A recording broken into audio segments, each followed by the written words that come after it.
National Broadcasting Company presents Radio City Playhouse, Attraction 11. Hollywood, California, Monday, June 29th. Presents the finest in motion picture entertainment, Academy Award. From Hollywood, Skippy, America's largest selling peanut butter. Cary Grant, Katharine Hepburn, and Jimmy Stewart. And now, Miss Betty Davis. The Lux Radio Theatre welcomes you all. Hello everyone, and welcome to Drama and Theater, brought to you by Dwayne Old Time Radio. Before we get to today's drama, if you enjoy what I'm doing, let me ask you to subscribe to my channel. Subscribing is 100% free, and you will receive notifications on new posts. Lastly, if you have a moment, write a short 1 or 2 sentence review or give a rating on your preferred podcast service. A positive review or rating would help me out a lot. And now, on to the show. Oh yeah, and thanks for your support. I really do appreciate it. Hope you enjoy. It's November, holiday season, for those who celebrate the holiday season. As always, we're going to start the month off with Lux Radio Theatre. This week from Lux Radio Theatre, we have The Show Off. This episode aired December 9th, 1935. Lux presents Hollywood.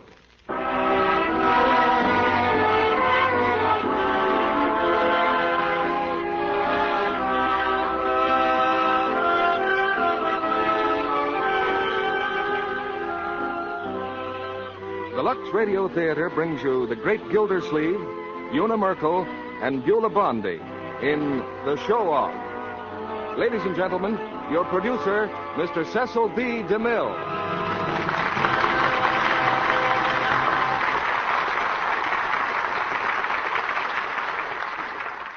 Greetings from Hollywood, ladies and gentlemen. The night Fibber McGee and Molly introduced a new character into their show called Gildersleeve, I'm sure no one could have foreseen the fantastic success story to which we add another chapter tonight. Mr. Gildersleeve made a great hit with Fibber and Molly's audience, and soon had a radio program of his own. Then came a series of pictures at RKO. And tonight, we've cast him in one of the great comedy hits of the American theater. It's George Kelly's famous play, The Show Off. And to show off the great Gildersleeve in a proper setting, we've co-starred him with Una Merkel and Beulah Bondi.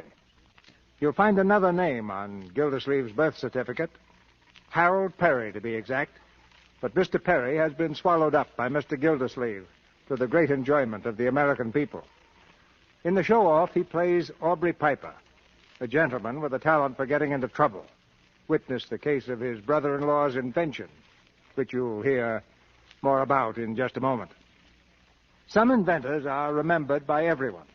The names of others are lost in the fog of time. The airplane, the electric light, the wireless, any school child knows who was responsible for them. But nobody knows who invented the wheel or who invented soap. Yet someone did invent soap hundreds of years before it reached the level of perfection that's called Lux toilet soap. I leave it to you. How many modern inventions would you give up before you do without soap? In research for a picture about Cleopatra, which I made a few years ago, I discovered that she had several ladies-in-waiting whose job it was to help her keep beautiful. But all the wealth and power of the ancient Queen of Egypt didn't serve her half as well as the queen of any American home is served by a cake of Lux toilet soap. But now the show goes on with the show-off. And here's the first act, starring the great Gildersleeve as Aubrey Piper, Una Merkel as Amy, and Beulah Bondi as Mrs. Fisher.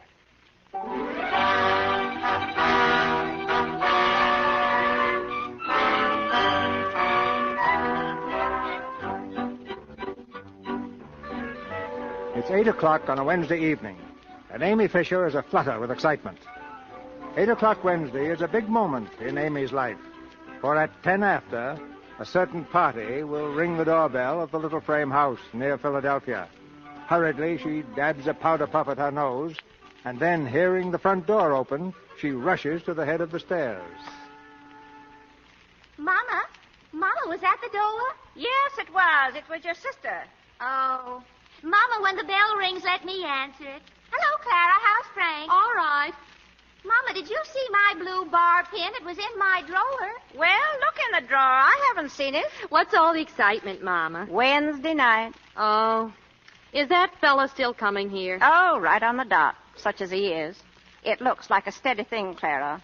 You never in your life heard anybody talk so much. I don't know how Amy stands him. Your pop can hardly stay in the room where he is. Well, doesn't she take him into the parlor? She does, yes, but she might just as well leave him out here, because he's not in there 5 minutes till he's out here in the kitchen again talking about politics. You'd think he knew something about it. And the investment business. He's always talking about that, too. That's where he works, you know, the Billings Investment Company. He says he's head of the sales department. But I says to your brother Joe, I says, I don't know how he can be head of anything from the talk of him. Joe says he's a nut. But you don't dare say anything to Amy about him. Oh, no. She thinks he's heaven's gift to the Fisher family. And for all she knows about him, he could be a tramp in the park instead of with the Billings Company. Well, that's where he works, though, Mom. How do you know? Well, Frank knows him. You're Frank? Uh-huh. He says he eats his lunch at the same place. They're at 15th and Arch. And does he say he knows him? Why, sure. He says he's seen him around there for a long time. Frank calls him Carnation Charlie. He says he's always got a big carnation in his buttonhole and carries a cane. That's the one. He's always got it on when he comes here, too. I believe in my heart, Clara, that's what's turned your sister's head. Oh, my. Did Frank say what his name was? Aubrey Piper, I think. That's it, Aubrey Piper. Sounds more like a place than a man's name. What does he do at Billings? He's a clerk. A clerk. I knew it. Head of the sales department. Hello, Clara. Oh, hello, Pop. Well, has that nut arrived yet? Not yet, but he will. I hope to heaven he stays in the parlor tonight. I want to read my paper. And if he slaps me on the back once more, I'll kill him. That laugh of his. Enough to drive a man crazy. What's that? Must be Joe. He's down the cellar trying to fix the radio. Joe? Is that you? Yeah. Give me a hand with the set, will you, Pop? Oh, I thought you was going to keep it downstairs. There isn't enough light. Okay, thanks, Pop. Well, has that screwball come in yet? Well, he certainly is a big hit with his family. Laughing Louie. He's a first-class pest, that guy. Every time I'm working on something, he sticks his nose in it. What are you doing? What are you doing? You know that formula I've been working on to prevent rust? He got his nose into that the other night, too. Next time he does it, he's going to get socked. Oh, there he is now. Amy? Put out the light in here and shut the door. Maybe he'll think we've gone out. Well, I gotta go. Well, go out the back door if you don't want to be here all night. Amy! Goodbye, Mom. Goodbye, Pop. Goodbye. Be quiet now. If he hears a voice in here, he'll pop in here like a jumping jack.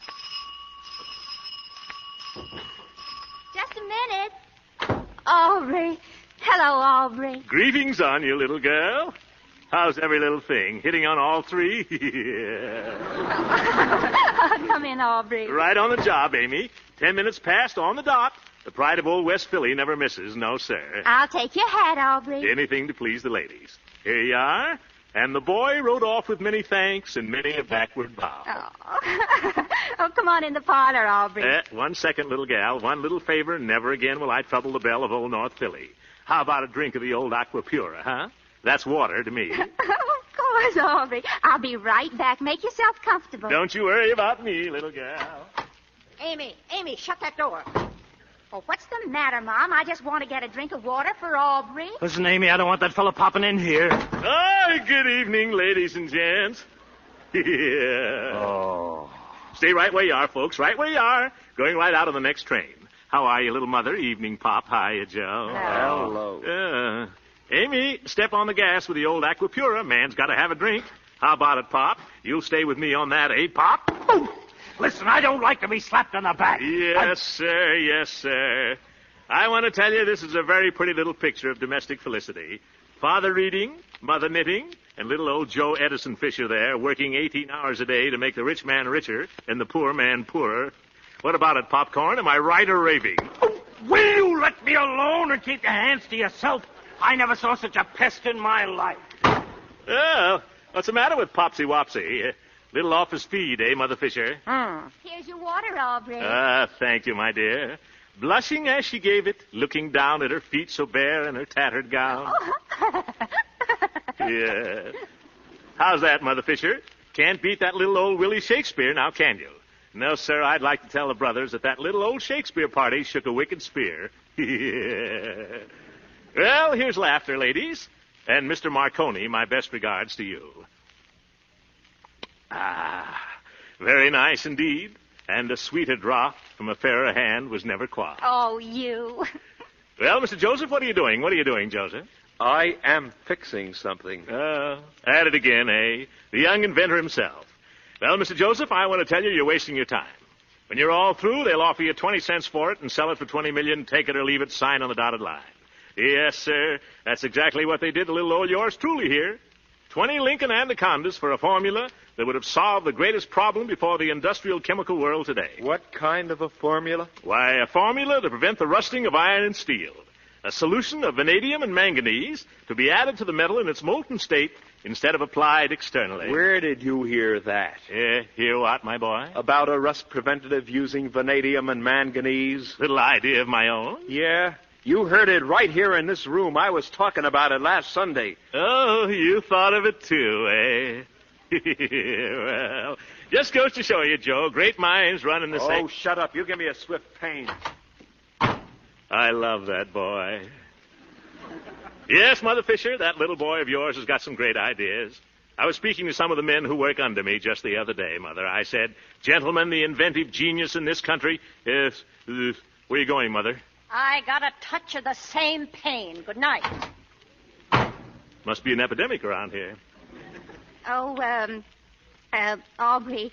Aubrey, let's go in the parlor, shall we? Yeah. You know, Amy, sometimes I get a funny feeling that your folks don't like me.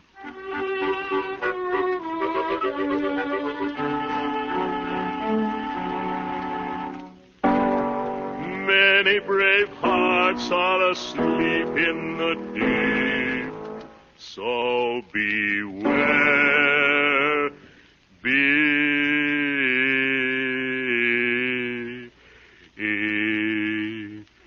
well, a little high, I guess. Yes, Mother, do you want something? I just wanted to tell you that it's nearly 12 o'clock. We're all going to bed around here. I was just about to take my reluctant leave, little Mother. Well, I don't want to hurry you. Not at all, not at all. In fact, the recent outburst was in the nature of a farewell concert. A little old song at twilight, you know, Mother Fisher, to soothe the savage beast. Yeah. Come on, Aubrey. I'll walk to the gate with you.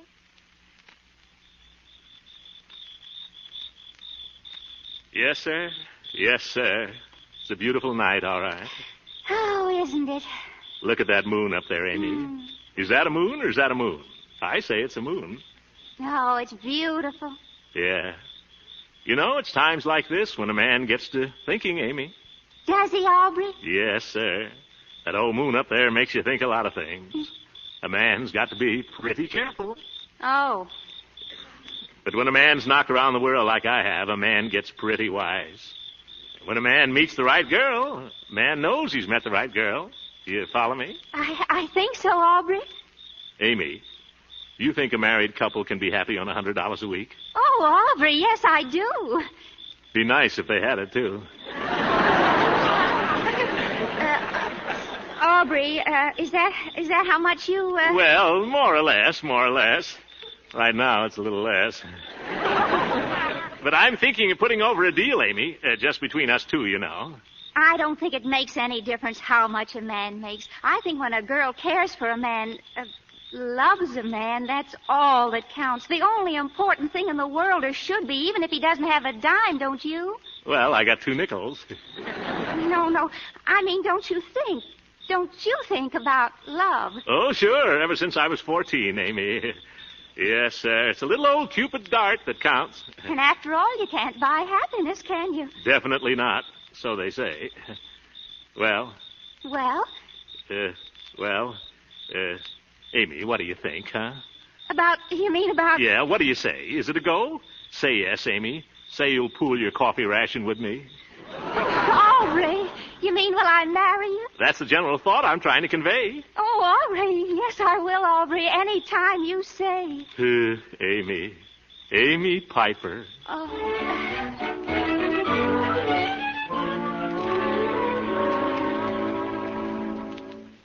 I'm not going to let you do it. I won't stand for it. Oh, Mama, stop it. I'm going to marry him, and that's all there is to it. But you don't even know him. You don't know what he does or how much he makes or anything about him. I don't have to. I know I like him, and that's enough. All right. But remember this, Amy.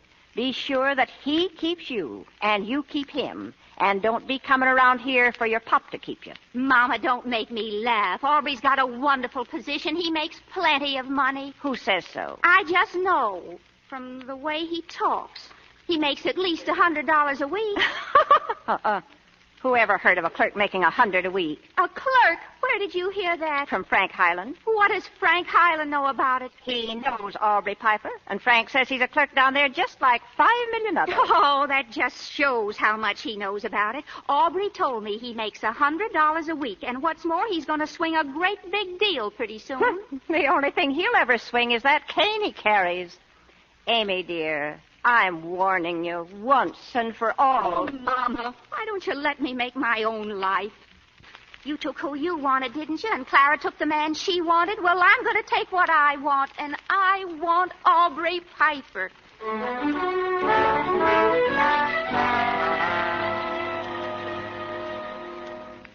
So you'd like a raise, eh, Piper? Well, that's the general idea I was trying to convey, Mr. Williams. What for? Well, the way I figured is this. A man's going to get married. Well, when a man gets married, he's got to have enough to support a wife, right? Right. And I figure about $100 a week, maybe a little more. How much do you make now, Piper? 35. Not very much, Mr. Williams. No, it isn't. But this investment business isn't what it used to be either. Yes, sir, but... 35 is all you're worth, Piper. But, Mr. Williams... From what I've seen of your ability, it's more than you're worth. Yes, sir. Now, would you like 35 or nothing at all? No, sir. What makes you think you're entitled to a raise? Well, You don't have to get married, do you? No, sir. Then put it off for a while. Yes, sir, but That's all, Piper. That's all. Goodbye. Yes, sir. Yes, sir.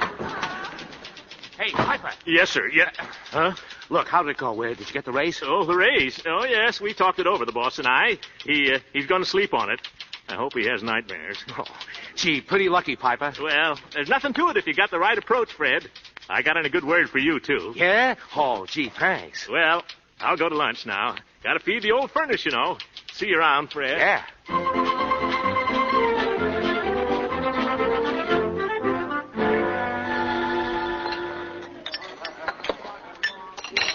Hi, Aubrey. What'll it be? Hi, Sam.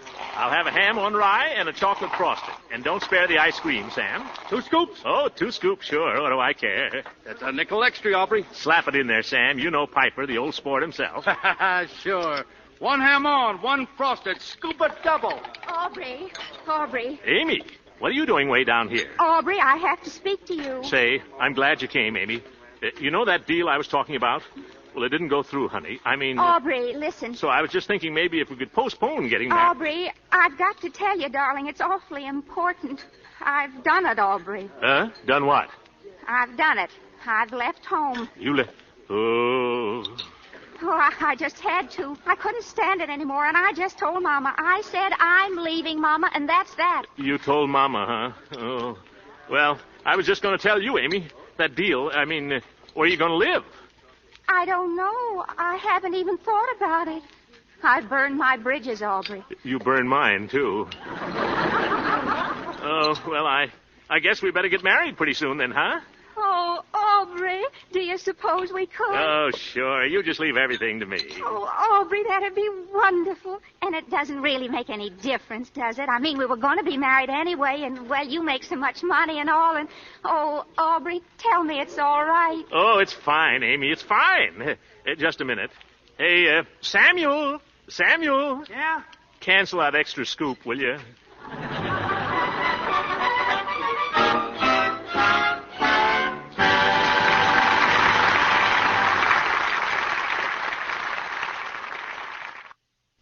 Act 2 of The Show-Off, starring the great Gildersleeve as Aubrey Piper, Beulah Bondi as Mrs. Fisher, and Una Merkel as Amy.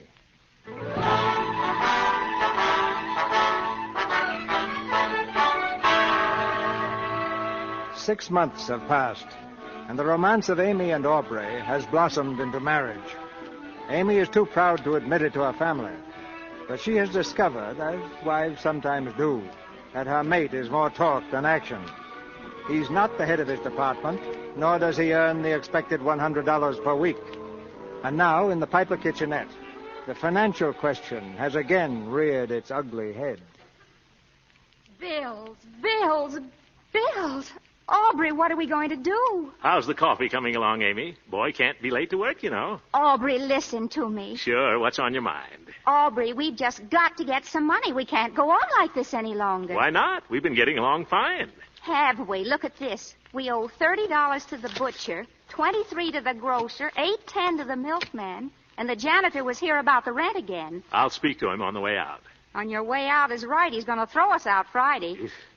You mean he's threatened us? Why, he can't get away with that. I'll break the lease. That's what I'll do. How about a piece of toast, honey? Aubrey, he can get away with it. We've got to pay up or get out. All right, we'll get out. I never liked this place anyway. The bathtub gurgles. Have you got any peanut butter? Aubrey, how can I make you understand? Listen, honey, do me a favor, will you? Forget about it. Everything's going to be fine. Is it? How? You just keep your eye on the boy from West Philly, that's all. Now, I didn't want to mention this, but I'm working on a deal right now that'll put us right up there on top. Where's the jelly? What kind of a deal, Aubrey? Never mind, you'll see. But I want to know. Well, it's a little idea I've had in the back of my head for a long time. What idea? It's pretty technical, Amy. Aubrey, tell me, what is it? Well, it's a rust preventative. A combination of magnesium and vanadium added. Oh, Aubrey, that's Joe's idea. That's the thing he's been working on for years. Oh, beat me to it, eh? Well, the more power to him. Oh, Aubrey.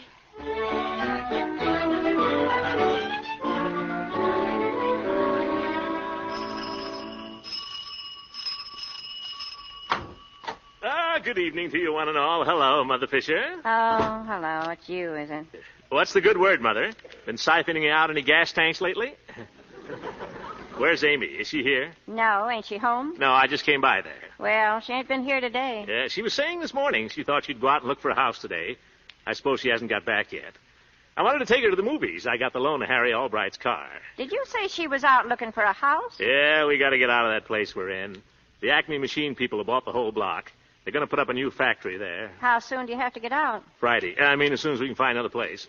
Well, I'm afraid you won't find it so easy to get a place as reasonable as that again in a hurry. I don't want a place as reasonable as that. I want a real home, Mamma Mia. Something with ground around it, where I can do a bit of tennis in the evening. Well, if you do, you'll pay for it. That's exactly what I expect to do, Mother Fisher. Not giving you a short answer, of course. That's exactly what I expect to do. And no more of the old first-of-the-month business for this growing boy. He's all washed up, signed on the dotted line. I'm going to buy, Mother.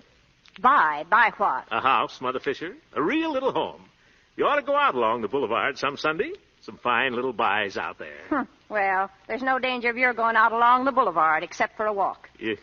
Well, a lot of people out that way, Mother. And a man's got to live someplace. Well, if he's wise, he'll live where he's able to pay for it. Besides, you haven't got any furniture for a house, unless you don't mind sitting on the floor. The matter of furniture nowadays, little Mother, is a very inconsequential item. It still costs money, don't it? Money. That's something that never worries me. I know, but it worries me. Yeah. How are you going to buy furniture when you haven't got any money to even buy a house? Don't fret, Mater. There's things in the wind. Things in the wind. Well, there ought to be. There's plenty of it. Plenty of what, Mother? Plenty of wind. Yeah. Well, right there with the old sense of humor, eh? Well, I guess I'll mooch along. Yes, mooch. Oh, say. If Amy calls, tell her I got the loan of Harry Albright's car. Fred Myers and I will meet her in front of the Rivoli at 8 bells. I suppose you mean 8 o'clock, don't you? Give the lady a cigar, Professor. Well, cheerio, Mrs. Whistler. Who? Mrs. Whistler. Man's dream of an ideal mother. Oh, shut up, you fool. Go on, mooch. Yeah. Cheerio, gal. Many brave hearts are asleep in the deep. Hello, Aubrey. Well, Jojo the dog-faced boy. How's the lad? Oh, I'm okay, fine. What's the matter, Joe? You look excited. Well, I am, in a way. Look, Aubrey, can you keep your mouth shut about something? You can trust me, Jose. Sphinx Piper, my friends call me. What? Sphinx. Oh. Well, Joe, what's the big secret? Well, I sold it. Sold it? Sold what? My invention, the rust preventative. No. Yeah, I was down at the Miller Grant office all day. I went over the whole thing with him, and we're going to tie it all up Monday morning. Nice work, Mr. Joseph. I hope you got yourself a good slice of the old moolah. I think it's all right. They're going to give me $50,000 for it. 50,000. Well, not bad, not bad. First offer, I suppose. First and last. I'm grabbing it. Don't be a sucker, Joe. Give them the old hard-to-get treatment. They'll come through with twice that. Oh, no. This is too good to fool around with. Anyway, I'm satisfied. You know, we can do a lot with that money. We certainly can. I was talking about the family. Oh, the family. Yes, of course. That's what I meant. But I still think you could get more, Joe. What you need is somebody to go in there and talk to those guys. Somebody to... Cut it out, will you? I'm satisfied. I'm sorry I mentioned it to you at all. Hey, Aubrey, what do you say? Right there, Fred. Well, best of luck, Joe, my boy. Don't forget now. Don't say anything about it. Mum's the word, Joe. Mum's the word.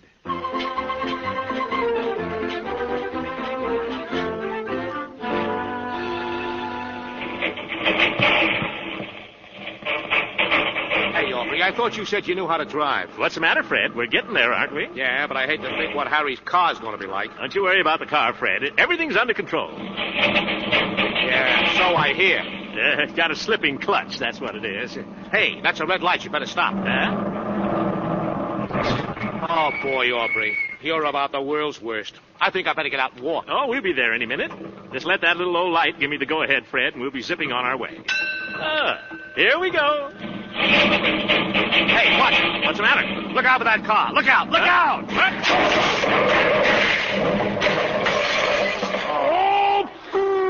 Oh. Did you see that guy? He cut right in front of me. Listen, Aubrey, that was a police car. A what? A police car. You slammed right into a police car. All right. Keep moving there. Move along. Hey, you. Good evening, officer. Had a little brush here. Nothing serious, I hope, eh? Oh, no. You just knocked 3 of our wheels off, that's all. I'd like to take a sock at that dope. Where is he? Now, take it easy, Mike. You go along and have that arm fixed. I'll take care of this fella. Go along now. All right, but you better report about the car. Don't worry, Mike.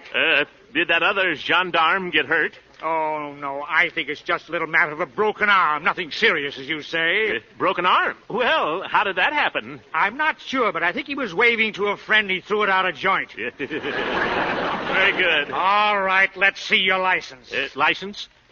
License. Oh, you mean my driver's license. You know what I mean. Oh, sure. Let me see now. That's not it. That's not it. Oh, my draft card.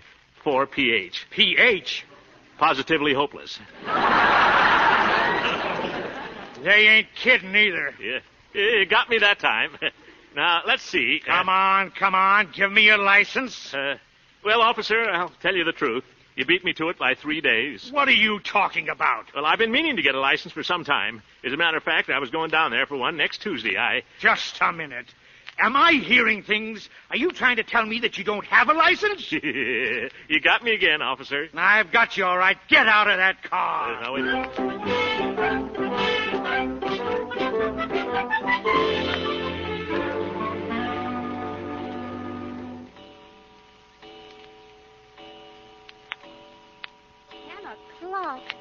I can't understand it. I waited at the movies for over an hour. If he wasn't going to come, he would have called here, wouldn't he? Don't ask me what he'd do. I'm beginning to get worried. He says you've got to get out of that place you're in. Yes, that's what I was doing today, looking around for something. Did you see anything? Oh, I saw a couple of places that were fair, but they want too much money. You're not really looking for a house, are you, Amy? Yes, if I can find one. Aubrey says he will not live in rooms any longer, and he doesn't want to pay rent. He wants to buy. Amy, I thought you had a little sense, but you're nearly as bad as him. You talk awfully silly, Mother. You'd think everybody that was married was living out in the street. Well, that's where a good many of them would be living, Amy, only that somebody belonging to them is giving them a hand. You're everlasting borrowing as it is. Well, I always pay it back, don't I? You do when you get it, but that's not the point, Amy. It's that what you get one week don't last you till the next. Oh, Mother, let me alone. If you're trying to make me say I'm sorry I married Aubrey, well, I'm not. I'm glad I married him, and I wouldn't change him for anyone else I ever met in my life. So there. All right, Amy, but someday that man's going to bring trouble on us. I can feel it in my bones. He won't bring trouble. And if he does, it'll be between him and me. You don't have to worry. All right, Amy. Is that you, Joe? It's me, Mom. Oh, hello, Clara. What you doing here? Well, I don't know. Isn't Frank here? You're Frank? He called up the house and said I better get right over here. It was something about Aubrey. What about Aubrey? Well, I don't know. I couldn't understand what he was saying. Oh, I hear you moving, Amy. Yes, we are. We want a house. A house? Oh, Amy, if you can't pay your rent where you are, how do you expect to pay more? How do you know I'm not able to pay my rent where I am? Now, don't you start a fight, Amy. Oh, but I'd just like to know what business it is of hers, whether I can pay my rent or not. Nobody's asking her to pay it. Oh, no? Well, your husband's been to Frank Highland twice already to pay it. What? That's a lie. It is not. He's asked him twice and got it, too. Till I put a stop to it. Mama, make her take that back. I won't. It's true. Now, you hush up, both of you. I guess if Clara says it's true, Amy, she must know. And it just goes to prove what I said. Oh, let me alone. I told her that man would start trouble. Well, now, who should arrive? Oh, buenas noches, little mother. Is Amy here? For land's sake, what's happened to you? What's that bandage on your head? Bandage? Oh, yes. Nothing to get upset about. Beginning to rain outside, Mother. Never mind the rain. The rain didn't do that to you. I guess you ran into somebody, didn't you? Don't get excited, Mama. Just a little misunderstanding on the part of the traffic officer. You don't mean to tell me that you ran into a traffic officer? Control now, little Mother. I assure you there's no occasion for undue solicitation. Good evening, Clara. What happened to your head? The veriest trifle, Mrs. Highland. Just a little spray from the windshield. Where's that car you borrowed? Smashed, I guess, ain't it? The car I borrowed, Mother Fisher, is now in the hands of the bandits of the law. The judicial gentlemen who collect fines from motorists by ordering them to go one way and then swearing they told them to go another. Never mind your fancy talk. I want to know who you killed and where's the automobile that someone was fool enough to lend you. The automobile, little Mother, is perfectly safe, parked and pasturing in the courtyard of the police station. So you got arrested? Well, I accompanied the officer as far as the station house, yes. And while I was there, I told them a few things about the condition of traffic in this city. I guess they told you a few things, too, didn't they? Repeat the question, please. Oh, shut up. Yes. What did they do? Fine you? Well, they were all set to fine me. But when I got through with them, they didn't have a leg to stand on. So they trumped up a charge of driving an automobile without a license. Did they take the automobile away from you? Nothing of the sort. They simply complied with the usual procedure in a case of this kind, which is to release the defendant on bond pending the extent of the victim's injuries. So there was somebody injured? The traffic cop that ran into me. For heaven's sake, couldn't you find anybody but a traffic cop to run into? I didn't run into him, Mother. You don't understand the circumstances of the case. Well, I understand this much. They can give you 10 years for a thing like that, and it'd just serve you right if they did, too. Borrowing people's automobiles and knowing no more about running them than I do. No time like the present to learn, Mother. Well, you'll have plenty of time from now on if that officer's seriously injured. He was faking a broken arm around there when I left. Oh. But it's a wonder to me the poor goof wasn't signed on the dotted line. He ran head on right into me. Did they take the cop to the hospital? I believe they did. Oh, Aubrey. Aubrey, what happened to you? Well, the little woman herself. Hi, Amy. What is it, Aubrey? Nothing in the world, baby. I had a little mix-up on Broad and Erie Avenue. You didn't get hurt, did you? Nothing but a scratch on the medulla oblongata. Just a little shake-up. He nearly killed a traffic officer. That's how much of a shake-up it was. You didn't, Aubrey, did you? Certainly not, Amy. Your mother's raving. The man's in the hospital. I don't know what more you want. Is he, Aubrey? You think I'd be here if he was? You wouldn't be here only that someone was fool enough to bail you out instead of letting you stay there where you couldn't be killing people. Are you out on bail, Aubrey? They always bail a man in a case like this, Amy. They got my car on their hands. I just got to call around for it Tuesday morning at 10 o'clock. I guess you just got to go down there to a hearing Tuesday morning at 10 o'clock and pay your fine. I guess that's the automobile you've got to call for. How much did they fine you, Aubrey? They didn't fine me at all. They'll do that Tuesday. Yeah, time will tell that, Mother Fisher. How much bail did they put you under, Aubrey? 1,000 berries, Amy. $1,000? What? That's regulation. Little chicken feed for the stool pigeons. Did you say $1,000? That's what I said, Mother Fisher. 1,000 trifles. I wouldn't kid you. You wouldn't kid anybody that'd listen to you for 5 minutes. And who did you get to go $1,000 bail for you? Don't be alarmed, little mother. I saw that the affair was kept strictly within the family. What do you mean? Your other son-in-law was kind enough to come forward. Do you mean my husband? That's the gentleman, Clara, Mr. Francis X. Highland. Oh, Ladies.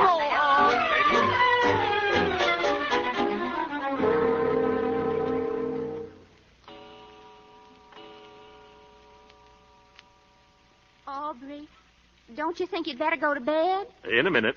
I'm thinking, Amy. Is your head hurting you? I'm not thinking that hard. And besides, it's just a couple of little scratches.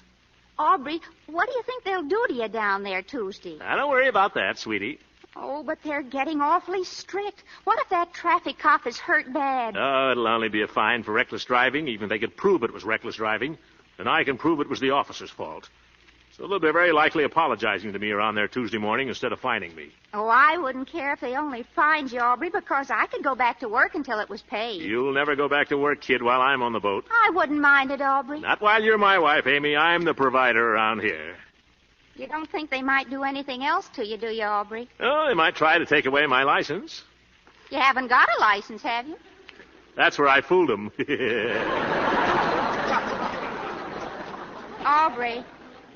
Aubrey, what is it they send them to prison for? Look, Amy, everything's okay. I've got the whole thing worked out in my mind right now. All I've got to do is pay that little old fine, and I'm as free as the air. Why, it's a cinch. How much will the fine be? Well, I can't tell. Maybe that 1,000 berries. $1,000? Where'll you get $1,000? Now, stop it, honey. Look, I'll have that $1,000 Monday. It's a breeze. $1,000 Monday? Sure. How? Look, if a fellow was going to sell something for $10, see? Yes. And I knew it was worth at least $20, see? Well, if I went to the men who were going to buy it for $10 and I convinced them they ought to pay $20, well, I'd be entitled to a commission now, wouldn't I? At least 2%. 2% of the difference, sign on the dotted line, and I got my $1,000. But, Aubrey, that would mean that you'd have to sell something for $100,000. That's the ticket, Amy. You mean that somebody's selling something for $50,000 and that you can get $100,000 for it? Amy, it's a cinch.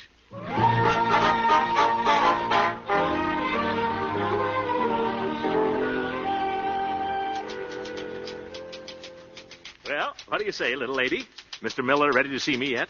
Let's see now. You're Mr. Piper, aren't you? That's the name, little lady. Just tell him I'm here about Mr. Fisher's invention. Oh, I told him that already, Mr. Piper. Oh, thank you, little lady. I don't know what I'd do without you. Oh, you go on. No, you go on. Miss Gray? Yes, Mr. Miller? I'll see Mr. Piper now. Yes, sir. That door over there, Mr. Piper. Oh, thank you. Many brave hearts are asleep in the deep, so be... good morning, Mr. Miller. Morning, come in. Piper's the name, Aubrey Piper. How do you do? Sit down. Thank you, Mr. Miller. I've come to see you about the rust preventative. So I hear. Well, where's Mr. Fisher? He was going to be here at 11 to sign the papers. So I came at 10. The signing of the papers can wait, I think. Oh? Are you an interested party in this deal, Mr. Piper? Well, slightly, yes. I'm Mr. Fisher's business advisor. Oh, I see. Well, he's a fortunate young man. Oh, very fortunate. And that's what I like to see, Mr. Miller. A young man getting someplace, pulling himself up by the seat of his pants. Yes, Mr. Miller, it's the American inventive genius that's put this country where it is today. And I'm here to state that every right-thinking citizen has the duty, no, sir, the privilege, of doing everything in their power to help the growing boy along. Am I right or wrong? Shake it up, brother. Shake it up. Just a moment, please. Yes. Now, let's not beat around the bush. I'm a man of a few words, Mr. Miller, and I can see that you are, too. Now, what I like to do is come straight to the point, sign on the dotted line, wrap it up, and take it away. Now, you know what this boy has done. Just one little idea, you say. One simple operation. That's true, Mr. Miller, but we can't pass it off like that. Oh, no. Now, you're a businessman, Mr. Miller. Your time is valuable, and so is mine. So let's settle right down now here. Just what are you talking about? Mr. Fisher's invention. What else? Well, you're a little late. We went all over this with Mr. Fisher last week. We're giving him $50,000 for it this morning. Now you've hit it, Mr. Miller. Right on the old button. $50,000. A paltry, measly, contemptible... Shame on you, Mr. Miller. What's that?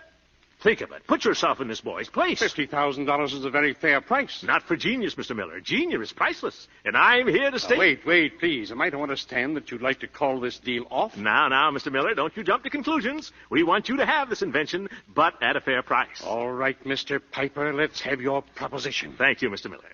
In the first place, we want $100,000 on the line as an advance. Oh, really? A check will do, but cash won't hurt. Number 2, the Miller Grant Company will have to sell it at their own expense. I see. And number 3, we want 1/2 the net on every gallon sold as a royalty. There you are, Mr. Miller. That's our proposition, and a fairer one you couldn't find. Am I right or wrong? Shake it up, brother. Shake it up. Mr. Piper, I'm afraid you're wrong. Yeah. Huh? I said you're wrong. Now listen here. I'll do the talking now. Who do you think you are walking in here trying to bulldoze me out of $50,000? We made a fair price, and we were ready to stand by it. But I don't like the way you do business, Mr. Piper. And you can go back and tell Mr. Fisher that he can thank you for this deal falling through. Now, what was that? The deal is off. We won't give you a lead nickel. Now, wait. I'm sorry, Mr. Piper. Good morning. But you can't do this. Oh, yes, I can. There were no papers signed, and there won't be any papers signed. Now, get out. Mr. Miller, you're making a terrible mistake. Will you please get out? Now, let's be reasonable, huh? We'll come down a little bit. Make it $75,000. I told you I wouldn't. Make it 60. No. 55. No. 53. No. 52. No. 51. No. You're a hard man, Mr. Miller. And just for that, we won't sell it to you at all. We'll take our product elsewhere. And you'll regret this to the end of your days. Just remember, whenever you hear the Fisher-Piper process, that you could have been in on the ground floor and you missed your chance. Good morning, sir. Oh, this is one of my bad days.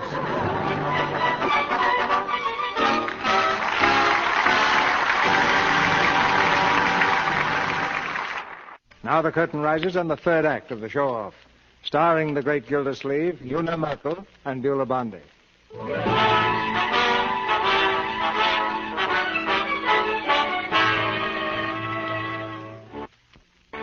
It's the morning of Aubrey's trial. In the corridor, just off the courtroom, the luckless show-off stands cracking his knuckles with nervousness. For the first time in his life, Aubrey is scared. With him is his benefactor, the sad-faced, sad-eyed man, his brother-in-law, Frank Highland. And take it easy, Aubrey. Don't try to tell the judge his business. If he finds you, just keep your mouth shut.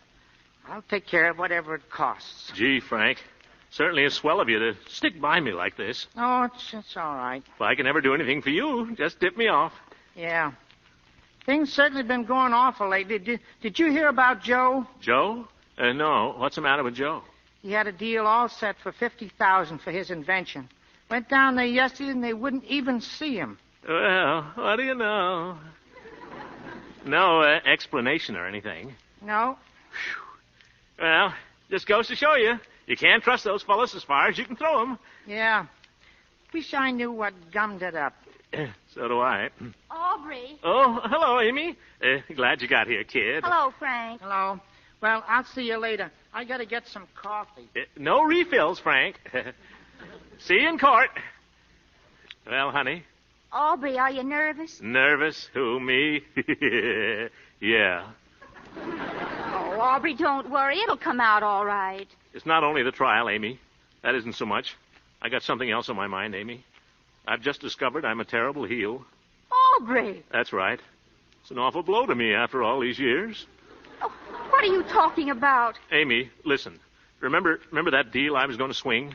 That $100,000 thing? Yes? It didn't go through. Oh, that's all right. I hope Joe feels like that. Joe? Yeah, it was his deal, the invention. I crabbed it for him. Oh, Aubrey. All right, go ahead. Give it to me. I deserve anything I can get. But how did it happen? How? It was all settled. Well, yes, but I went there to talk for Joe. Oh. I thought I could bluff him into it, Amy, and instead of that, they bluffed me out. I was only trying to do a good turn, that's all. I guess you can't help it, Aubrey. I guess it's just the way you're built or something. Oh, honey, from now on, it's going to be different. I'm going to be a brand new heel. Man, you wait and see. Well, what are you going to tell Joe? Joe? Oh, you think I ought to tell him, huh? Well, you've got to tell him. You've got to take your medicine, Aubrey. All right. I'll face him. I'll face him like a man. Joe, I'll say. Joe, my boy. I'd rather face my draft board. Well, when the trial's over, we'll go up to the house, both of us. Okay, Amy. Of course, that's just assuming that they'll let you out after the trial. Aubrey Piper. Yes, here I am. Who wants me, mister? The state of Pennsylvania. Get in here. Oh, brother.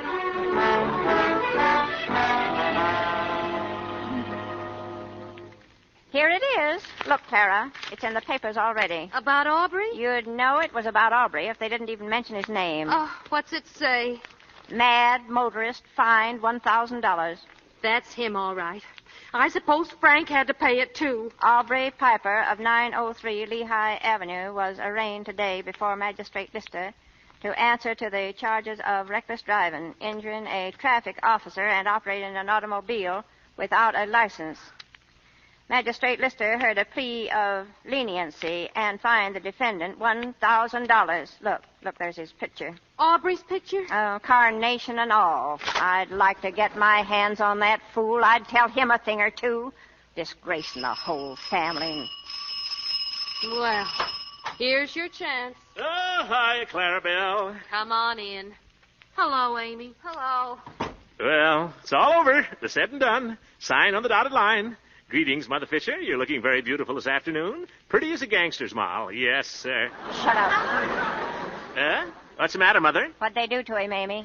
Oh, nothing much. I'll tell you what they tried to do. You keep quiet. Nobody wants to hear what you've got to say about it at all. Well, I told them down there what I had to say about it, whether they wanted to hear it or not. I told them plenty. And then they fined you, didn't they? A little. Yes, they fined you $1,000. It's all right here in the paper. Mad motorist fined $1,000. Is that what they called me? Why, I'll sue them. Let me see that. Not a bad picture, is it? Oh, give me that paper. What do you want to do? Put it in your scrapbook? Oh, Mama, let's not fight about it. We're in trouble enough right now. Let's forget it. Oh, sure. Forget it. Is Joe here, Mama? No, he ain't. Well, Aubrey wants to see him about something when he comes. Then we're going home. I'll go make a cup of tea. Nothing for me, Amy. I couldn't eat a thing. Who asked you to? All right, Mother, all right. Is that you, Paul? It's me, Mom. Oh, come in. You've got company. Who is it? Oh, hello, Aubrey. Oh, hi, Joe. How'd you make out today, Aubrey? Well, I'll tell you. They fined him. He's lucky he isn't in the Hooskow right now. Oh, that's too bad. Joe, listen, I got to speak to you about something. Not now, Aubrey. I'm pretty busy. Yeah, but it's very important, Joe. What could you have to say that it's important? You know who he is, don't you, Joe? He's the mad motorist. You cut it out, Mother. What is it, Mom? Right here in the paper, look. Oh, I never thought I'd live to see a thing like this happen. You know, there's something else in tonight's paper, Mom. What? Just cast your eyes on this right here. Well, what is it? Philadelphia youth makes important chemical discovery. Mr. Joseph Fisher of North Philadelphia perfects rust preventative solution. How do you like that? Joe, did they buy that thing from you? $100,000, Mother. They signed for it this afternoon in the lawyer's office. What, Joe? Oh, Joe, that's wonderful. Oh, I'll go tell Amy. Wait a minute. What is all this? Here, read it. Joe, I can't believe it. Let me see that thing. They sent for me to come over there this afternoon about 2 o'clock, and they had their contracts all drawn up and everything. What did you say about $100,000, Joe? Well, that's what they paid for it this afternoon on account. Then they're to market it for me from their laboratories and give me half the net. Net? What's the net? Whatever's left after all expenses are paid. But did they give you any of the money, Joe? $100,000, sure. Not in money, though. Oh, not in dollar bills. No, they gave me a check for it. Well, Aubrey, what do you say? Not bad, not bad.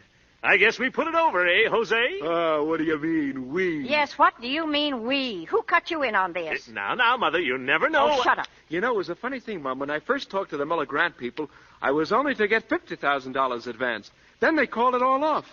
But today they sent for me and said, okay, you win $100,000. And they're getting away with manslaughter at that. Keep still, you. You don't know anything about this at all. I made them think I knew something about it. You made who think? The Miller Grant people. What are you talking about, Aubrey? Do you know? Certainly I know what I'm talking about. I went to see those people yesterday. And what did you do up there? Well, I told them they'd have to double the advance if they wanted to do business with us. And what business was it of yours? Well, I'm Joe's relative, ain't I? Who told you were?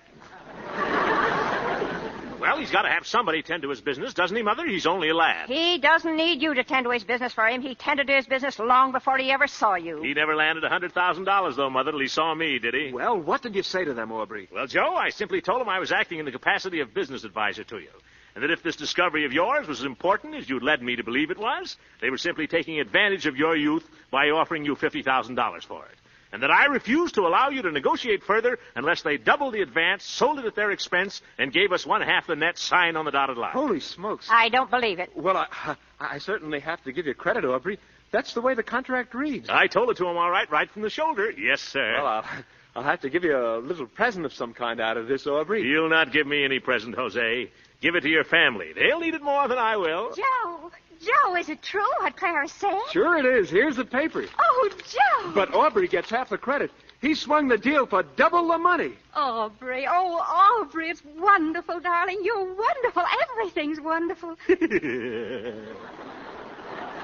Nothing at all, Amy, nothing at all. Do Do you want some tea, Aubrey? Tea? Yes, I might, Clara. And a sandwich. I'll fix you something, Aubrey. Sure, anything he wants, eh, Aubrey? Well, thanks, folks. Can I help, Amy? No, you just sit down there, Aubrey, and rest. Rest? Oh, thank you. Oh, Amy, that newspaper there. Just hand me the financial page, will you? Heaven help me from now on.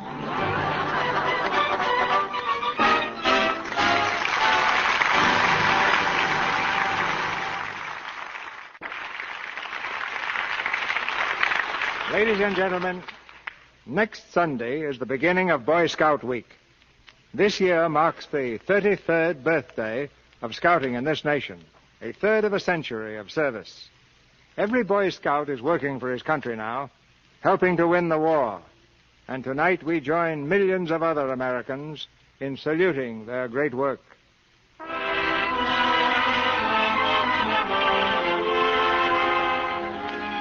Our sponsors, the makers of Lux Toilet Soap, join me in inviting you to be with us again next Monday night when the Lux Radio Theatre presents Edward G. Robinson, Gail Patrick, and Laird Krieger in The Maltese Falcon. This is Cecil B. DeMille saying good night to you from Hollywood.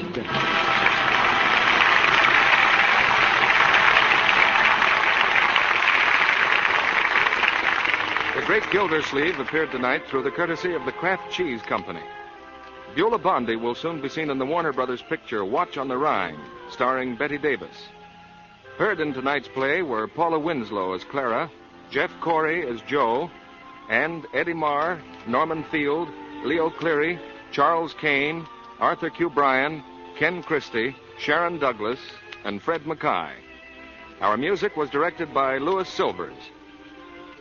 And this is your announcer, John N. Kennedy, reminding you to tune in next Monday night to hear Edward G. Robinson, Gail Patrick, and Laird Krieger in The Maltese Falcon.